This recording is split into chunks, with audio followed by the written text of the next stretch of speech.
Overthinking every decision in your life is crippling your growth. There are two types of people in this world. Those that use their anxiety for positive decision making, and those that let their anxiety dictate whether they do or don't make a decision in the first place. Which one are you? The reality is, anxiety in itself has a negative connotation in our world.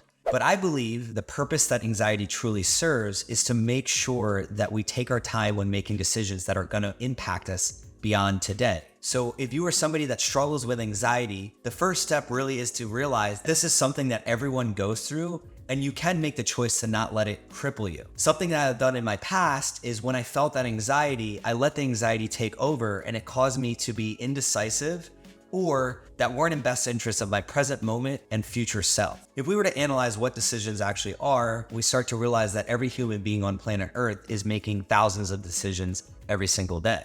And what brings us together or separates us is the types of decisions that we are making and what outcomes those are leading to. Those who have been taught systems and processes to make better decisions in their life typically will end up with better outcomes overall. And at the end of the day, all of our outcomes that we see within our own lives really are just a culmination of compounded decisions that we've made over a prolonged period of time. So if you wish to be somebody that is getting better results and outcomes in your own life, please make the decision right now to continue to watch this video where I'm gonna go through 3 frameworks that have helped me live a better life and produce better results, and I know for a fact can help you make better decisions daily. I'm a super visual person, and maybe you are too. So I came up with this concept of decisions equals seeds planted. So every little decision that you're making throughout the day, you can visualize it as a seed planted in the ground. If you don't water that seed, it's not going to grow into everything. So when you make a decision, you need to be taking actions that are helping that decision blossom into what you want your life to naturally become. Because if you're just making decisions on a whim and you have no systems or processes to help those decisions grow into opportunities and results in your life that you actually want, then the decisions that you made in the first place were useless. And for so much of my life, I was making useless decisions that didn't lead to outcomes that I'd hoped to achieve. So after today, what I really hope is that not only are you more confident in the seeds or decisions that you're planting, I want you to have the systems and processes in place to make sure that those seeds blossom into the life that you hope to have. Framework number 1 to help you make better decisions is reflecting and analyzing. So if you were to go on Google right now and ask Google, how many decisions does an average adult human being make per day? It's going to tell you 35,000. In every given moment, we're making small little decisions that tend to add up over time. And if we're not reflecting back on our past decisions, then we're not going to understand what should we be changing to make a better future for ourselves. So the very first thing that I would like you to do is to think back to the decisions of your past that have had both the most positive impact and negative impact on your life. When I sit here, reflect, and analyze my past, I can confidently say that there are times in my life where I wish I had made the decision to drink less alcohol. I wish I had invested more time in my mental health practices, and I wish I would have invested in better communication practices towards my friends, family, and people that I love. Because I can sit here and confidently state that I've made poor decisions in those areas in my past, I now can put together a plan to make sure that that doesn't happen in the future. So I'm 2 years sober from alcohol. I now have a daily mental health practice, and I've read books, listened to podcasts, and discussed with other people how I can be a better communicator towards my friends, family, and people that I love. Because I've made the decision to make the choice to improve in those areas, my life moving forward will be better. So going back to the seed that I initially planted, which was wishing I had drank less alcohol, wishing that I had a mental health practice, and wishing I could become a better communicator, I then watered that seed by taking action on how I can make that happen in my current life today. The benefit in the future is going to be compounded because of all the days that I've watered those seeds or decisions that I've made. Framework number 2 has 2 parts to it. The first is just going to be a simple pros and cons list. The major decisions that you're trying to make, just list out what are the pros if you do or don't make the decision, what are the cons if you do or don't make that decision. The second part of this is following Susan Welch's 10-10-10. Will the decision that you're trying to make matter 10 minutes from now, 10 months from now, 10 years from now. A lot of the problems that we suffer with when we try to make decisions occur because we're weighting decisions more important than they actually are or not important enough.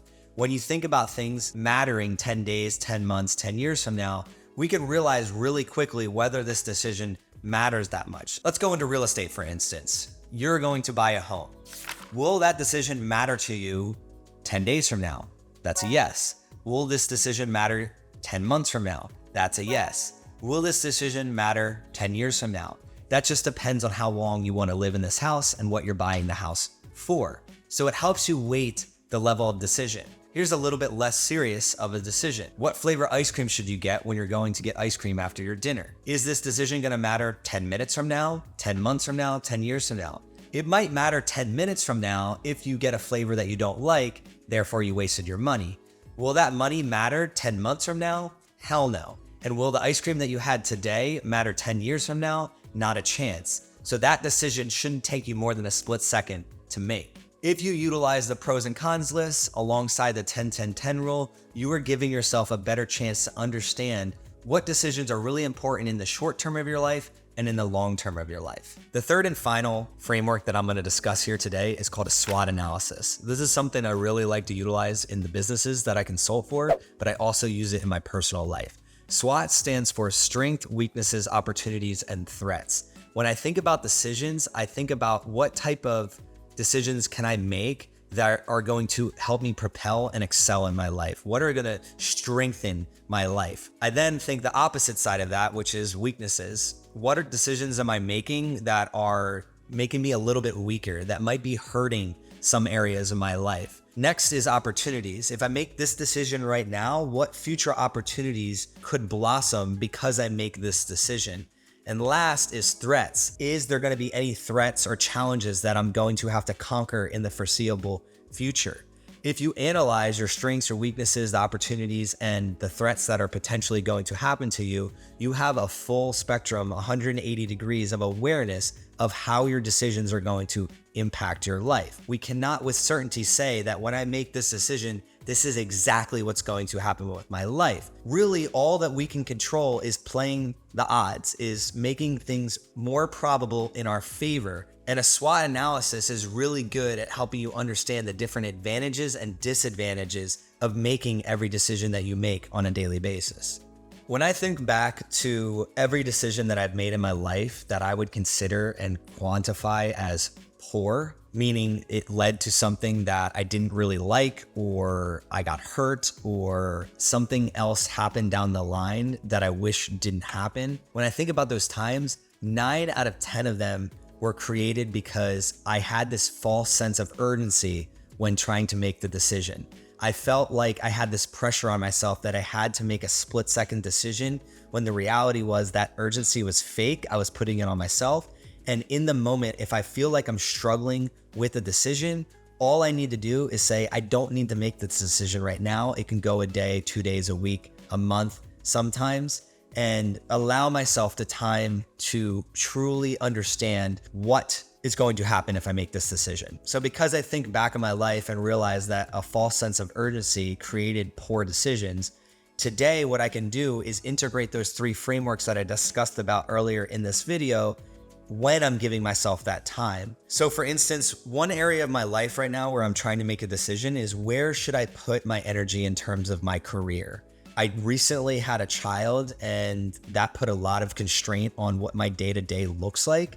And I didn't want to just jump into taking on new jobs or new gigs or following a new path because I felt this sense of urgency, like I needed to make more money to provide more for my child, which is false. I don't need to make this urgent decision. So what I'm doing right now is giving myself the time and space to try different things and learn new skills and create videos like this, which will help me understand what decisions that I need to make a month from now, 6 months from now, a year from now, to truly step into who I'm trying to become and be the best father I could potentially be.